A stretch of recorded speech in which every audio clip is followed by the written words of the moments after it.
ಈ ನನ್ನ ಮಕ್ಳು ಮತ್ತೆ ಶುರು ಮಾಡಿದ್ರಯ್ಯ. ಸಾಂಗ್ ಬರೆಯಕ್ಕೆ ಇದೇ ಒಳ್ಳೆ ಜಾಗ. ಯಾರು ಇವ್ರಲ್ಲ? ನಮ್ಮಪ್ಪ ಎಲ್ಲಾಯ್ತು ಹುಡುಕಿ ಹುಡುಕಿ ಸಾಕಾಗೋಯ್ತು. ಕುಲದಲ್ಲಿ ಕೇಳೋದು ಪ್ರಮೋಷನ್ ಬೇರೆ ಮಾಡ್ಬೇಕು. ಅಪ್ಪ ಅಲ್ಲಿ ಕುತ್ಕೊಂಡು ಏನ್ ಮಾಡ್ತಿದ್ದೆ? ಅಪ್ಪ ಏನ್ ಮಾಡ್ತಿದ್ದೀಯ ಅಲ್ಲಿ ಕಾಣ್ಕ ಹಾಕೊಂಡು? ಒಂದ್ ಸಾಂಗ್ ಬರಿತಾ ಇದ್ದೀನಿ ಮಗ. ಯಾವ ಸಾಂಗ್ ಬರೀತಿದ್ಯಪ್ಪ? ಈ ಸಾಂಗು ರಿಲೀಸ್ ಆಗೋ ತನಕ ಯಾರಿಗೂ ಹೇಳ್ಬೇಡ, ಕಾಪಿ ಮಾಡ್ಬಿಡ್ತಾರೆ. ಸರಿ ಹೇಳು, ನೀನ್ ದೊಡ್ಡ ಸಾಹಿತಿ. ಯಾವ ಹಾಡು ಬರಿತೀಯಾ ನಂಗೊಂದ್ ಸ್ವಲ್ಪ ಹೇಳು, ನಾನು ಕಿವಿಲ್ ಕೇಳ್ತೀನಿ. ಆಡ್ತೀನಿ ಕೇಳು. ಹೇಳು ಹೇಳು ಹೇಳು ಹೇಳು. ಮನಸ್ಸು ವಯಸ್ಸು ಚೂರೆ ಚೂರೆ ಎಲ್ಲ ಸರಿ ಸರಿ. ಅಪ್ಪ ರಿಲೀಸ್ ಆಗಿರೋ ಸಾಂಗ್ನ ಬರೀತಾ ಕುಂತೈತಲ್ಲ, ಮಾಡಕ್ ಕೆಲ್ಸ ಇಲ್ವೇನೋ.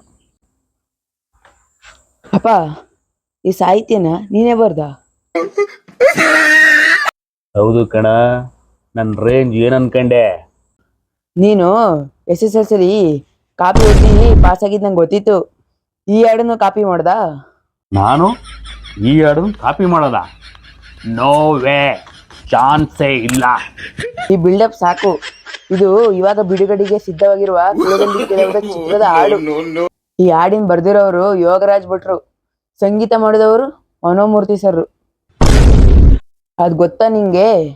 ನೀನೇ ಬರ್ದಿದ್ದು ಅಂತ ಬಿಲ್ಡಪ್ ತಗೋತಾ ಇದೆಯಲ್ಲ, ಆ ಹಾಡನ್ನ ಇನ್ನೊಂದ್ಸಲಿ ಹೇಳು.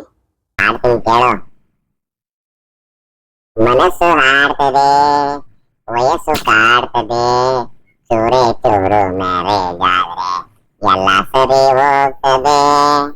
ಈ ಕಣ್ಣಲ್ಲಿ ಇನ್ನೀ ಏನೇನ್ ನೋಡ್ಬೇಕು? ಹೆಂಗಾಡ್ದೆ? ಡಬ್ಬಾ ತರ ಆಡ್ದೆ. ಈ ಸಾಂಗ್ ಆಡ್ರು ಯಾರು ಗೊತ್ತಾ? ಸೋನು ನಿಗಮ್ ಅವರು. ನೋಡಿಲಿ, ಸೋನು ನಿಗಮ್ ಅವರು ಆಡ್ರ ಸಾಂಗು.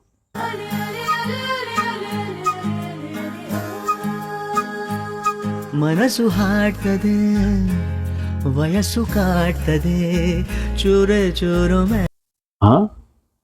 ಈ ಸಾಂಗ್ ನಾನು ಬರಿತಾ ಇದ್ದೆ. ನನ್ಕಿಂತ ಮುಂಚೆ ಯೋಗರಾಜ್ ಭಟ್ರು ಬರೆದ್ಬಿಟ್ರಾ? ಜನ್ಮಕ್ಕೆ ಹೋಗೋ. ನಡಿ ಮನೆಗೆ, ಅಮ್ಮ ಊಟ ಮಾಡೈತೆ, ತಿನ್ನುವಂತೆ. ಸಾಂಗ್ ಮಾಡ್ತಾರ ಸಾಂಗು. ಏನಾರ ಜನ ನಿನ್ ವಯಸ್ಸಲ್ಲಿ ಹಾಡ್ ಕೇಳ್ಬಿಟ್ಟಿದ್ರೆ ಅಯ್ಯೋ. ನಡಿ ನಡಿ. ಅಯ್ಯೋ ಅಯ್ಯೋ, ಚಡ್ಡಿ ಹಾಕೊಂಡು ನಾಟಕ ಹಾಕೊಂಡು ಸಾಂಗಿಗೆ ಕಾಪಿ ಮಾಡ್ತಾ